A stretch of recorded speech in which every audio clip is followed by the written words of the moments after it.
We didn't avoid an injury. We're coming out of the games pretty lucky so far, coming out of the games with no injuries. This week we did have an injury. Brandon Pena will be out for this week to come. We'll continue to look at his injury as we move forward. But right now, as of this weekend, he will not be available for us to play. Starting with ODU, I thought overall our defense did a really good job. I thought we had, just unbelievable effort from the people that were out there. We did a good job of rotating a lot of people in this game. Not a lot of our guys had over 45, 50 snaps. When that happens on defense, we're definitely getting better. I think we had 9 sacks, about 14, 15 tackles for losses. We looked extremely well conditioned in the last 46 seconds of the football game. I was really excited the way we played. That's all stemming from our rush defense. I think our rush defense is playing as well as any time I've seen a defense play. There's a few things in our pass game defense we got to get corrected. We haven't got off the field a couple of times in 3rd and 4th downs this year. We can correct those. They stem from a few missed assignments and mental errors in alignment. We can get better there. Offensively, I'd like to see our quarterback make great decisions all the time, no matter who's in at quarterback. Throughout the game, we had a couple of poor decisions, but we also had some unfortunate things to happen. On the interception Reed had at the beginning of the game, Hassan got a tug around the waistline by the outside linebacker, which only allowed him to get his hands, and it tipped the ball up in the air, and they were fortunate to get that as an interception. Had great effort on that play. Even our offensive linemen were chasing it down. Sign of a good football team. Also offensively, really, really happy with the creativity that's coming with our run game. We're going to have to continue to grow it. Our run game can still get better, and that in turn will take a little bit more pressure off of us in the pass game. But as we look at it all, I thought the most special time of the game, of course, was the last play of our special teams, and watching Jake Verity, who hadn't been in a situation like that here, go out and nail a big-time field goal, hence him being the conference special teams player of the week. We're very happy for him. And also congratulations to Nate Harvey for being the defensive player of the week in our conference. Moving forward to a great Temple football team. What they have is offensively they cause you stress because they have so many formations they can throw at you. Just in the first 2 drives alone last week, there were multiple formations they threw at you, whether it was 3-back, whether it was empty, whether it was 3-by-1 with the nub side tight end. They do a lot in their formations. Really, really talented. Number 13 is a great player. They can put him in any place on the field. Running back, receiver, quarterback. Very, very talented football player. They're talented at the quarterback position as well. I love the way Rousseau is throwing the ball and placing the ball all over the field. He's spreading the ball around to a lot of people, but probably the engine in their offense is their running back. Armstead is a hard downhill runner. He'll be one of the toughest backs we've seen this year. So we have our work cut out for us defensively. Offensively, what you see on their defense is they're led by 2 major Division I linebackers. They are really, really good at the linebacker position. They can go sideline to sideline. They can create pressure in the run game, create pressure in the passing game. They're very, very active in their defensive secondary and then their defensive line. They have a tremendous amount of experience on this team, even though some of them hadn't started last year. They just have seen a lot of action. So we're going against a good Temple team, which really kind of shows you what they've done in recruiting. As you look at their depth chart on both sides, the only freshman that you see as a starter is starting at right tackle. Everybody else is redshirt sophomores, juniors, seniors, grads. So they've had a long line of great recruiting, and now they're reaping some of the benefits of losing starters and still being able to replace those starters with guys with a lot of experience. Success as a defensive end? Well, he transitioned really kind of from running back to linebacker to defensive end. I think we were about 2 weeks before actually training camp started, where we knew that he was going to be an exceptional player because of everything he did in the offseason, but he had a really good spring at linebacker. But we felt like we had a lot of depth at linebacker with Cannon Gibbs and everybody that is playing at the position that he was playing at. So we decided to put him at the defensive end position, and immediately it was really hard to get a hand on him and block him in practice. So then we worried about him understanding the run game.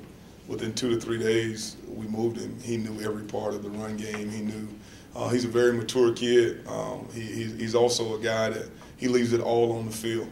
If you tell him to do something, that's exactly what you're going to get.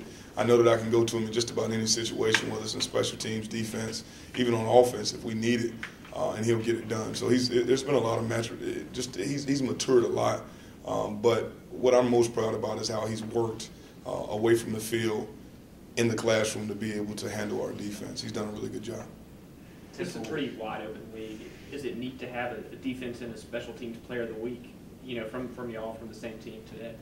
Yes, it really is. But once you look at it, all of them are connected.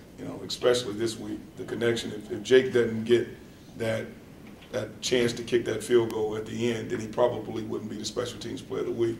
If Nate doesn't make the sacks and get the tackles for losses to give us a chance to get the ball back, then he wouldn't be the special teams player. The defensive player of the week. So we're really happy that it's connected. It says a lot to our team. And it's good to get your specialists recognized too. We forget about our specialists quite a bit.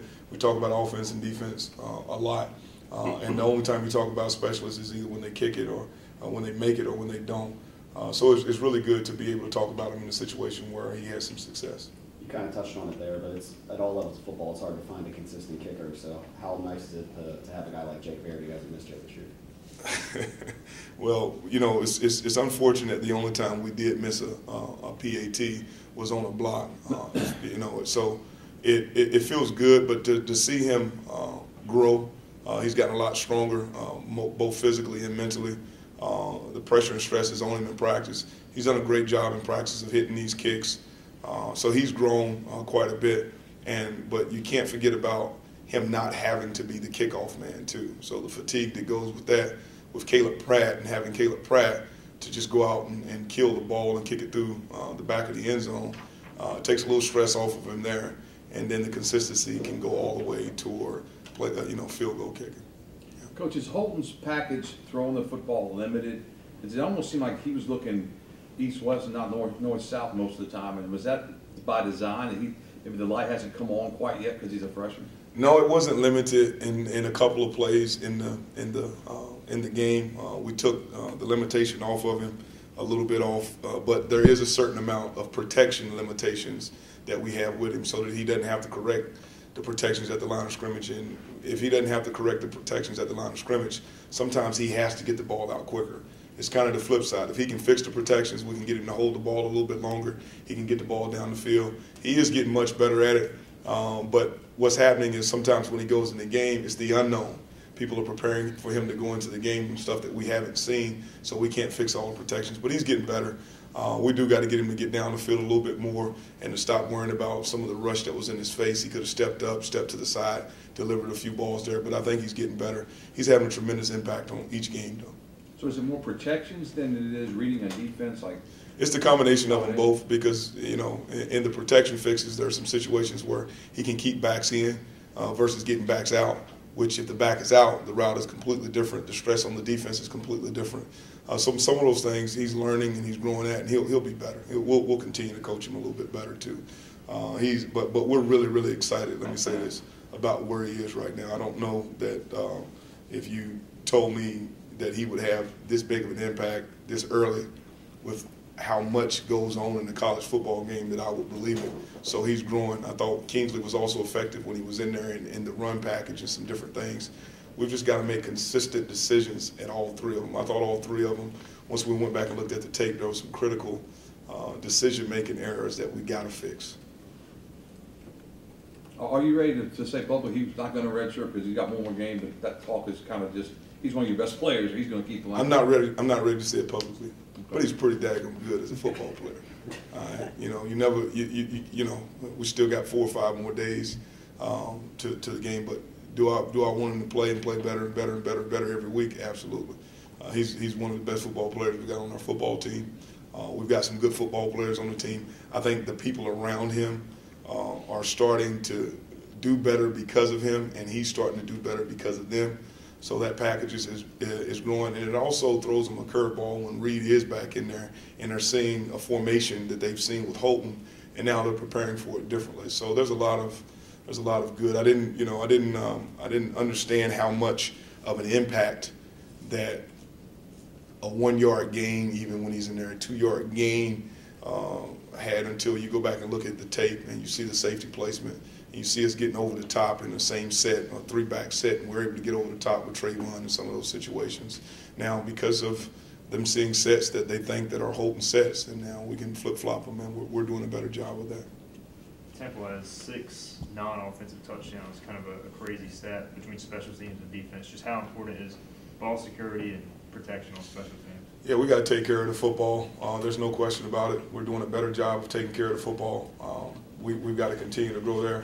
Where I see them really being opportunistic is on special teams. They get after the punter. They cover like you couldn't believe. They're very aggressive in situations where people are not used to handling the football a lot. So I think they've done a really good job in special teams, a really good job in defense. They made a spectacular play a couple of weeks ago with the middle field safety getting off. I don't think they counted it, but the middle field safety getting off the hash and being able to go make plays. So they got great guys with ball skills in the back end.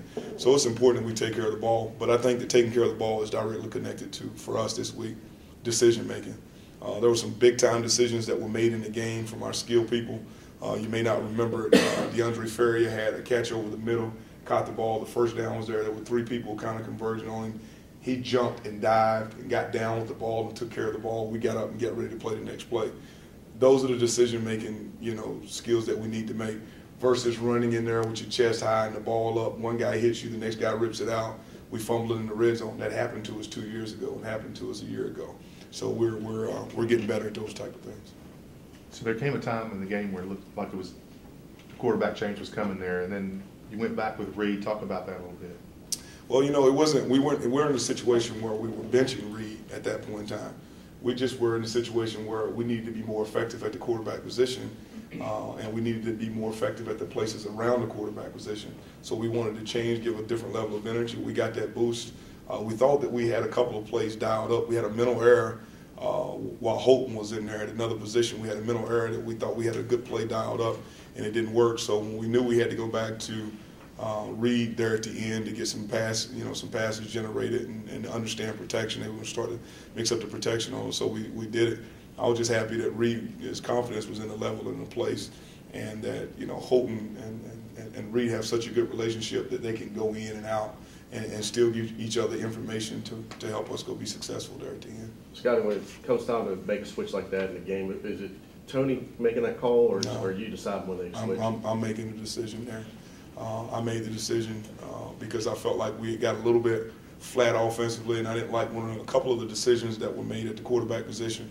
And I also felt like we lost a little bit of a run game identity in that portion of the game, and I wanted to see the ball ran a little bit more effectively.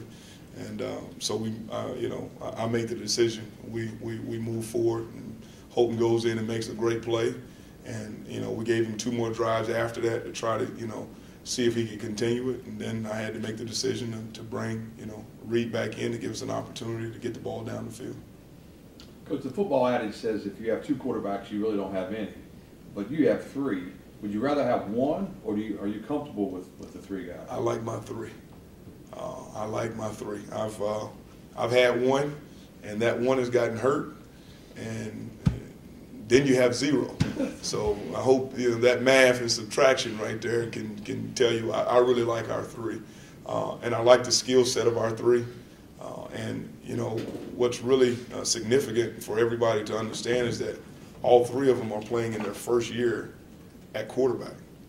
All 3 of them. So some of the things that we're seeing first-year mistakes in all 3 of them. And if we can clean up some of these first-year mistakes with some of the talent we have around them and some of the creativity that we have going on now around them, they got a chance to be pretty special. So I like our 3, and I'll take those 3 all the time. How's the relationship between the 3 quarterbacks? It's amazing. I've been at places where my number 1 and my number 2, they come into my meeting room. One sits on one side of the table, the other one sits on the other side of the table. They take their own notes. They go and they prepare, and they want to be the starter. Parents call, all that. That's not what we have here. I think there was a great picture of Holton and Reed somewhere hugging, and the rest of the team made a big deal out of it. Thought it was kind of funny, but it's truly a good relationship in the room with Holton, Reed, and Kingsley. And all of them want to win. That's the most important thing. I think they all want to win. And but all of them are competitors. So every time that another one is in, the other one wants to be in. So let me make it clear. They don't. It's not that they like being on the sideline. You shouldn't like being on the sideline.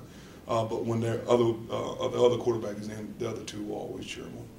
Scott, when you look at the defensive progression from last year to this year, as you know, you finished last year worst in the country. You made a change as the coach for the coordinator. Did you ever envision, obviously your goal was to improve the defense, did you ever envision to go from worst to now statistically a top 20 defense in less than a year? After the second week of spring, I started thinking we had a major chance that we were going to be much, much better. To get into numbers, it's hard for me to get into numbers because one week, you're stepping on grapes, the next week you're drinking wine.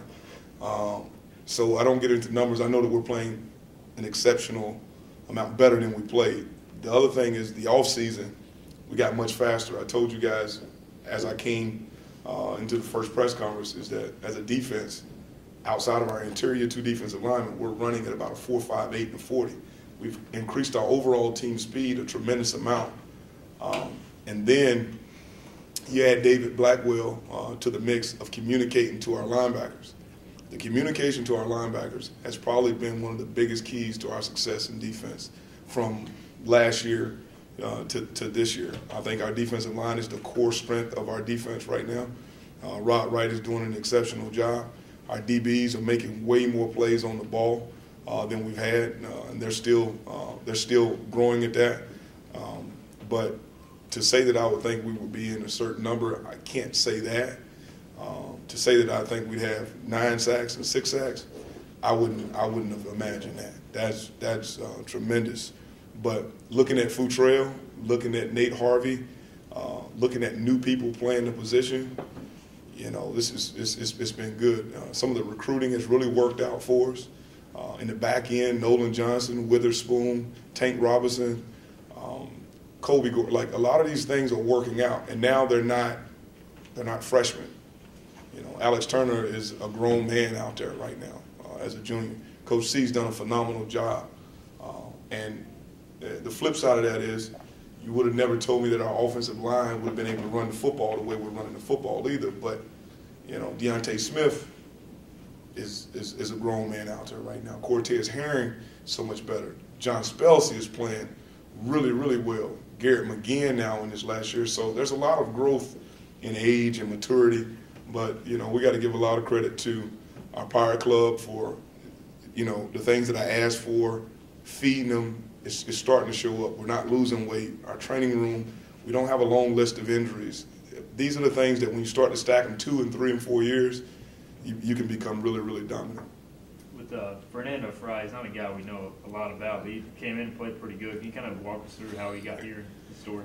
Yeah, his story is, is kind of one of those legendary fairy tale stories where guy comes in, not on the team, tries out for the team, kind of makes the team, nobody pays any attention to him, goes to the show team and works really hard, and then gets into spring ball, and then people start to notice him, seeing him in board drills or 3-on-3 drills, like, who is this guy?